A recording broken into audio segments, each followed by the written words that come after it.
আমাদের সংগ্রামী আমিরে জামাত নানান ব্যস্ততার মধ্যেও আমাদের এই নদীবেষ্টিত দক্ষিণ অঞ্চলের বাউফলের এই আসনে তিনি আসবেন। স্বাভাবিকভাবে আমাদের সকলে মিলে এটা সহযোগিতা আমরা আহ্বান করেছি।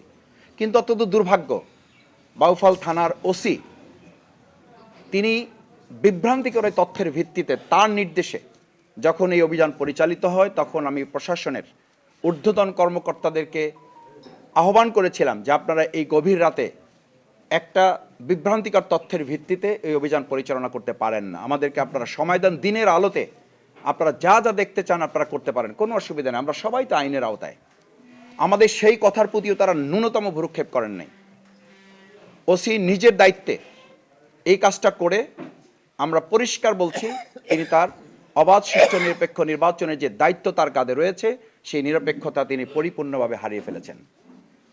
তার দায়িত্বে আগামী 2026 সালের 12ই ফেব্রুয়ারি কোনো অবাধ সুষ্ঠু নিরপেক্ষ নির্বাচন অনুষ্ঠিত হতে পারে না এবং বাউফলবাসী এটা বিশ্বাস করে না।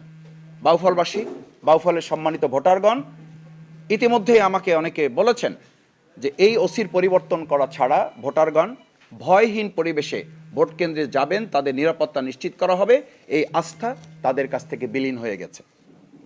আমি আজকের এই সংবাদ সম্মেলনে আগামী 6 ফেব্রুয়ারি আমাদের যে ঐতিহাসিক সমাবেশ অনুষ্ঠিত হওয়ার কথা রয়েছে, সেই সমাবেশ বাস্তবায়ন সহ অবাধ সুষ্ঠু নিরপেক্ষ নির্বাচনের লক্ষ্যে, এমনকি এই সমাবেশটিরও নিরাপত্তা, আমিরে জামাতের নিরাপত্তা যেখানে গোটা দেশবাসী শঙ্কিত এবং আশা করে তার সবচেয়ে নিরাপত্তা এখন গুরুত্বপূর্ণ অনিবার্য হয়ে উঠেছে, সেরকম একটি থানার ওসি যদি নিরপেক্ষহীনতা হারিয়ে ফেলেন, আমরা খুব শঙ্কিত হতেই হয় এবং বাউফলবাসীও শঙ্কিত, উদ্বিগ্ন হওয়াটা খুব স্বাভাবিক যে এরকম প্রশাসনের দায়িত্বে আমিরে জামাত অংশগ্রহণ করে সুষ্ঠু এবং শান্তিপূর্ণ সমাবেশ বাস্তবায়ন করার দায়িত্ব আসলে প্রশাসন পালন করতে সক্ষম কিনা।